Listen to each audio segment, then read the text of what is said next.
प्रस्तुत है कविता असाध्य वीणा।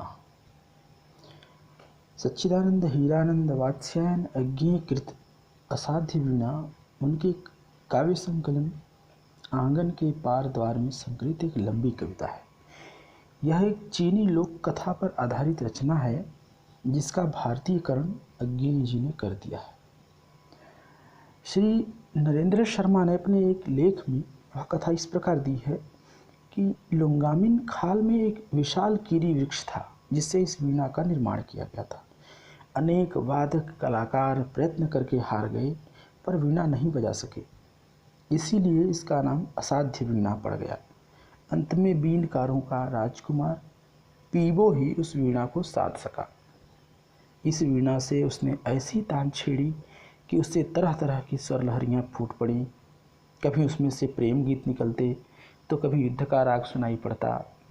वीणा बजाते समय पीबो इतना बेसुध हो गया कि यह भी न जान सका कि वाद्य यंत्र पीबो है या पीबो वाद्य यंत्र है। अज्ञेय जी ने इस कथा का भारतीयकरण करते हुए बताया है कि किरीटी नामक वृक्ष से यह वीणा वज्र कीर्ति ने बनाई थी। राज दरबार के समस्त कलावंत इस वीणा को बजाने का प्रयास करते हुए हार गए, किंतु सबकी विद्या व्यर्थ हो गई। यह वीणा तभी बजेगी जब कोई सच्चा साधक इसे बजाएगा। अंत में इस असाध्य वीणा को केश कंबली प्रियमवद ने साध कर बजाकर दिखाया। इस वीणा से निकलने वाले स्वरों को राजा रानी और प्रजाजनों ने अलग अलग सुना। किसी के लिए उसमें ईश्वर कृपा की स्वर लहरी निकल रही थी, तो किसी को भय मुक्ति का आश्वासन मिल रहा था, किसी को तिजोरी में रखे सोने की खनक जैसी सुनाई पड़ रही थी, तो किसी अन्य को नववधू की पायल की रुनझुन लग रही थी। इससे यह ध्वनित होता है कि कला की विशिष्टता अलग अलग संदर्भों में अलग अलग अर्थ पा लेती है। असाध्य वीणा को वही साध पाता है जो सत्य को स्वयं को शोध सकता है। वह परिवेश को भूलकर उसी के प्रति समर्पित हो जाता है। यह बाहर से भीतर मुड़ने की प्रक्रिया है जिसे अंतर्मुखी होना भी कहा जा सकता है। बौद्ध दर्शन में इसे तथता कहा गया। स्वयं को देकर ही सत्य को पाया जा सकता है, अज्ञेय जी यही कहना चाहते हैं। प्रस्तुत है असाध्य वीणा कविता का पाठ। आ गए प्रियमवद केश कंबली गुफा गेह, राजा ने आसन दिया कहा कृतकृत्य हुआ मैं तात, पधारे आप भरोसा है अब मुझको, साध आज मेरे जीवन की पूरी होगी। लघु संकेत समझ राजा का, गण दौड़े लाए असाध्य वीणा। साधक के आगे रख उसको हट गए सभी की उत्सुक आँखें, एक बार वीणा को लख टिक गईं प्रियमवद के चेहरे पर। यह वीणा उत्तराखंड के गिरि प्रांतर से घने वनों में जहाँ तपस्या करते हैं व्रतचारी बहुत समय पहले आई थी। पूरा तो इतिहास न जान सके हम, किंतु सुना है वज्र कीर्ति ने मंत्रपूत जिस अति प्राचीन किरीटी तर से इसे गढ़ा था, उसके कानों में हिम शिखर रहस्य कहा करते थे। उसके कंधों पर बादल सोते थे, उसकी करिशुंडों सी डाले हिमवर्षा से पूरे वन यूथों का कर लेती थी परित्राण। कोटर में भालू बसते थे कि हर उसके वलकल से कंधे खुजलाने आते थे, और सुना है जड़ उसकी जा पहुँची थी पाताल लोक। उसकी गंध प्रवणता शीतलता से फण टिका नाग वासुकी सोता था। उसी किरीटी तरु से वज्र कीर्ति ने सारा जीवन इसे गढ़ा। हठ साधना यही थी उस साधक की, वीणा पूरी हुई साथ साधना साथ ही जीवन लीला। राजा रुके सांस लंबी लेकर फिर बोले मेरे हार गए सब जाने माने कलावंत, सबकी विद्या हो गई अकारथ दर्पचूर। कोई ज्ञानी गुणी आज तक इसे न साध सका, अब यह असाध्य वीणा ही ख्यात हो गई। पर मेरा अब भी है विश्वास कृच्छ तप वज्र कीर्ति का व्यर्थ नहीं था। वीणा बोलेगी अवश्य, पर तभी इसे जब सच्चा स्वर सिद्ध गोद में लेगा। तात प्रियमवद लो यह सम्मुख रही तुम्हारे वज्र कीर्ति की वीणा। यह मैं यह रानी ये भरी सभा यह सब उदग्र परिउत्सुक जन्मात्र प्रतीक्षमाण। केश कंबली गुफा गेह ने खोला कंबल, धरती पर चुपचाप बिछाया वीणा उस पर रख पलक मूंद कर, प्राण खींच करके प्रणाम स्पर्श छुअन से छुए तार। धरे बोला राजन पर मैं तो कलावंत हूँ नहीं, शिष्य साधक हूँ, जीवन के अनकहे सत्य का साक्षी, वज्रकीर्ति प्राचीन किरीटी तरु अभिमंत्रित वीणा। ध्यान मात्र इनका तो गदगद विह्वल कर देने वाला है। चुप हो गया प्रियंवद, सभा भी मौन हो रही। वाद्य उठा साधक ने गोंद में रख लिया, धीरे धीरे झुक उस पर तारों पर मस्तक टेक दिया। सभा चकित थी, अरे प्रियंवद क्या सोता है। केश कंबली अथवा होकर पराभूत झुक गया वाद्य पर। वीणा सचमुच क्या है असाध्य, पर उस स्पंदित सन्नाटे में मौन प्रियंवद साध रहा था वीणा। मौन प्रियंवद साध रहा था वीणा, नहीं स्वयं को अपने को शोध रहा था। सघन निविड़ में वह अपने को सौंप रहा था उसी किरीटी तर को। कौन प्रियंवद है कि दंभ कर इस अभिमंत्रित कारवाद्य के सम्मुख आवे। कौन बजावे यह वीणा जो स्वयं एक जीवन भर की साधना रही। भूल गया था केश कंबली राजसभा को, कंबल पर अभिमंत्रित कर एक अकेलेपन में डूब गया था, जिसमें साक्षी के आगे था जीवित वही किरीटी तरु, जिसकी जड़ वासुकी के फण पर थी आधारित, जिसके कंधों पर बादल सोते थे और कान में जिसके हिमगिरी कहते थे अपने रहस्य। संबोधित कर उस तरु को करता था नीरव एक आलाप प्रियंवद। ओ विशाल तरु, शत सहस्र पल्लव पतझरों ने जिसका नित रूप संवारा। ओ विशाल तरु, शत सहस्र पल्लवन पतझरों ने जिसका नित रूप संवारा। कितनी बरसातों कितने खद्योतों ने आरती उतारी, दिन भंवरे कर गए गुंजरित, रातों में झिल्ली ने अनथक मंगल गान सुनाए। सांझ सवेरे अनगिन अनचिन्हे खगकुल की मोद भरी क्रीड़ा काकले, डाली डाली को कपा गई। ओ दीर्घकाय, ओ पूरे झारखंड के अग्रज, तात सखा गुरु आश्रय त्राता महाच्छाय। ओ व्याकुल मुखरित वन ध्वनियों के वृंदावन के मूर्त रूप, मैं तुझे सुनूं देखूं ध्याऊं, अनिमेष स्तब्ध संयत संयुत निर्वाक, कहाँ साहस पाऊं छू सकूं तुझे। तेरी काया को छेद बांध कर रची गई वीणा को किस स्पर्धा से हाथ करे आघात। छीनने को तारों से एक चोट में वह संचित संगीत, जिसे रचने में स्वयं न जाने कितनों के स्पंदित प्राण रच गए। नहीं नहीं, वीणा यह मेरी गोद रखी है रहे, किंतु मैं ही तो तेरी गोदी बैठा मोद भरा बालक हूँ। ओ तरुतात संभाल मुझे, मेरी हर किलक पुलक में डूब जाए, मैं सुनूं गुनूं विस्मय से भर आंकूं, तेरे अनुभव का एक एक अंतःस्वर, तेरे दोलन की लोरी पर झूमूं मैं तन्मय, गातूं तेरी लय पर मेरी सांसें भरे पुरे रीतें विश्रांति पाएं।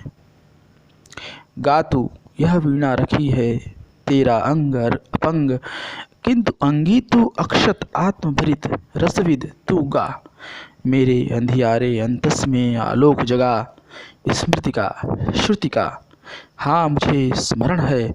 बदली कौंध पत्तियों पर वर्षा बूंदों की पटपट, घनी रात में महुए का चुपचाप टपकना, चौंके खग शावक की चिहुक, शिलाओं को दुलराते वन झरने के द्रुत लहरीले जल का कल निनाद, कुहरे में छनकर आती पर पार्वती गांव के उत्सव ढोलक की थाप, गडरिये की अनमनी बांसुरी, कठफोड़े का ठेका, फुल सुंघनी की आतुर फुरकन, ओस बूंद की ढरकन, इतनी कोमल ताल कि झरते झरते मानो हर श्रृंगार का फूल बन गई। भरी शरद के ताल लहरियों की सरसर ध्वनि, कूंजों का क्रेंकार, कांद लंबी टिट्टिफ की, पंख युक्त सायक सी हंस बला का, चीड़ वनों में गंध अंध उन्मद पतंग की, जहाँ जहाँ टकराहट जलप्रपात का प्लुत एक स्वर। जिल्ली दादुर कोकिल चातक की झंकार, पुकारों की यति में संस्कृत की साय साय। हाँ मुझे स्मरण है, दूर पहाड़ों से काले मेघों की बाढ़, हाथियों का मानो चिंगाड़ रहा हो यूथ, घर घराहट चढ़ती भैया की। रेतीले कगार का गिरना छपछड़ाप, झंझा की फुफकार तप्त पेड़ों का अरराकर टूट टूट कर गिरना। ओले की कर्री चपत जमे पाले से तनी कटारी सी, सूखी घासों की टूटन, ऐठी मिट्टी का स्निग्ध घास में धीरे धीरे रिसना। हिम तुषार के फाहे धरती के घावों को सहलाते चुपचाप, घाटियों में भरती गिरती चट्टानों की गूंज, कांपती मंद्र गूंज अनुगूंज सांस खोई सी, धीरे धीरे नीरव।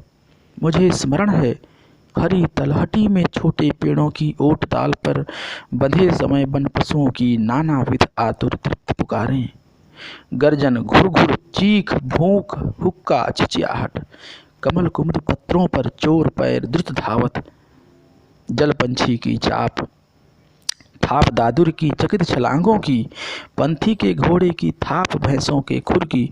मुझे स्मरण है उजग क्षितिज से मुझे स्मरण है उजग क्षितिज से किरण भोर की पहली जब तकती है उस बूंद को, उस क्षण की सहसा चौंकी सी सिहरन। और दोपहरी में जब घास फूल अनदेखे खिल जाते हैं, मौमाखियाँ असंख्य झूमती करती हैं गुंजार, उस लंबे बिल में क्षणका तंद्रालस ठहराव। और सांझ को जब तारों की सरल कंपकपी स्पर्शहीन झरती है, मानो नभ में तरल नैन ठिठकी निसंख्य स्वत सायुवती माताओं के आशीर्वाद, उस संधि निमिष की पुलकन लीयमान। मुझे स्मरण है, और चित्र प्रत्येक स्तब्ध विजड़ित करता है मुझको, सुनता हूँ मैं पर हर स्वर कंपन लेता है मुझको मुझसे शोक। वायु सा नाद भरा मैं उड़ जाता हूँ, मुझे स्मरण है पर मुझको मैं भूल गया हूँ, सुनता हूँ मैं पर मैं मुझसे परे शब्द में लीयमान। मैं नहीं नहीं मैं कहीं नहीं, ओ रे तरु ओ वन ओ स्वर संभार नादमय संस्कृति, ओ रस प्लावन मुझे क्षमा कर भूल अकिंचनता को मेरी, मुझे ओट दे ढंक ले चले ओ शरण्य, मेरे गूंगेपन को तेरे सोए स्वर सागर का ज्वार डुबा ले। आ मुझे भुलातों उतर बीन के तारों में, अपने से गा अपने को गा, अपने खगकुल को मुखरित कर अपनी छाया में पले, मृगों की चौकड़ियों की ताल बांध, अपने छाया तप वृष्टि पवन पल्लव कुसुमन की लय पर, अपने जीवन संचय को कर छंद युक्त, अपनी प्रज्ञा को वाणी दे, तू गा तू सन्निधि पा तू खो, तू आ तू हो तू गा। राजा जागे, समाधिस्थ संगीतकार का हाथ उठा था, कांपी थी उंगलियां, अलग अंगड़ाई लेकर मानो जाग उठी थी वीणा, गिलग उठे थे स्वर शिशु, नीरव पर्दा रखता जालिक मायावी, सभी करों से धीरे धीरे धीरे डाल रहा था जाल हेम तारों का। सहसा वीणा झनझना उठी, संगीतकार की आंखों में ठंडी पिघली ज्वाला सी छलक गई, रोमांच एक बिजली सा सबके तन में दौड़ गया। अवतरित हुआ संगीत स्वयंभू, जिसमें सोता है अखंड ब्रह्मा का मौन, अशेष प्रभा में डूब गए सब एक साथ, सब अलग अलग एकाकी पार तिरे। राजा ने अलग सुना, जय देवी यशा काय वरमाल लिए गाती थी मंगल गीत, दुंदुभी कहीं दूर बजती थी, राजमुकुट सहसा हल्का हो आया था मानो वो फूल शिरीष का। ईर्ष्या महत्वाकांक्षा द्वेष चाटुता सभी पुराने लुगदे से झर गए, निखर आया था जीवन कांचन, धर्म भाव से जिसे निछावर वह कर देगा। रानी ने अलग सुना, छटती बदली में एक कांध भ गई, तुम्हारे ये मणिमाणी कंठहार पटवस्त्र मेखला किंकिणी, सब अंधकार के कण हैं ये आलोक एक है प्यार अनन्य, उसी की विद्युल्लता घेरती रहती है रसभार मेघ को, थिरक उसी की छाती पर उसमें छिपकर सो जाती है, आश्वस्त सहज विश्वास भरी रानी उस एक प्यार को साधेगी। सबने भी अलग अलग संगीत सुना, इसको वह कृपा वाक्य था प्रभुओं का, उसको आतंक मुक्ति का आश्वासन, इसको वह भरी तिजोरी में सोने की खनक, उसे बटलोई में बहुत दिनों के बाद अन्न की सौंधी खुशबू। किसी एक को नई वधू की सहमी सी पायल ध्वनि, किसी दूसरे को शिशु की किलकारी, एक किसी को जाल फंसी मछली की तड़पन, एक अपर को छक मुक्त नभ में उड़ती चिड़िया की, एक तीसरे को मंडी की ठेलम ठेल गाहकों की स्पर्धा भरी बोलियां, चौथे को मंदिर की तालयुक्त घंटा ध्वनि और पांचवें को लोहे पर सधे हथौड़े की समझोटे और छठे को लंगर पर कसमसा रही नौका पर लहरों की अविराम थपक, बटिया पर चमरौधे की रुधि चाप, सातवें के लिए और आठवें को कुलिया की कटी मेड़ से बहते जल की छुल छुल, इसे गमक नट्टिन की एड़ी के घुंघरू की, उसे युद्ध का ढोल, इसे संझा गोधुली की लघु टुन टुन, उसे प्रलय का डमरू नाद, इसको जीवन की पहली अंगड़ाई पर उसको महाजृंभ विकराल काल, सब डूबे तिरे छिपे जागे हो रहे वंश संबद स्तब्ध, यत्ता सबकी अलग अलग जागी संगीत हुई पा गई विलय। वीणा फिर मूक हो गई। साधु साधु राजा सिंहासन से उतरे, रानी ने अर्पित की सतलड़ी माल, हे स्वरजित धन्य धन्य संगीतकार, वीणा को धीरे से नीचे रख ढक मानो, गोदी में सोए शिशु को पालने डालकर मुग्धा माँ हट जाए दीठ से दुलराती उठ खड़ा हुआ, बढ़ते राजा का हाथ उठा करता आवर्जन, बढ़ते राजा का हाथ उठा करता आवर्जन, बोला श्रेय नहीं कुछ मेरा, मैं तो डूब गया था स्वयं शून्य में, वीणा के माध्यम से अपने को मैंने सब कुछ को सौंप दिया था, सुना आपने जो वह मेरा नहीं न वीणा का था, वह तो सब कुछ की तथता थी, महाशून्य वह महामौन अविभाज्य अनाप्त अद्रवित अप्रमेय, जो शब्दहीन सब में गाता है। नमस्कार कर मुड़ा प्रियंवद केश कंबली, लेकर कंबल गेह गुफा को चला गया, उठ गई सभा सब अपने अपने काम लगे, युग पलट गया, प्रिय पाठक यों मेरी वीणा भी मौन हुई।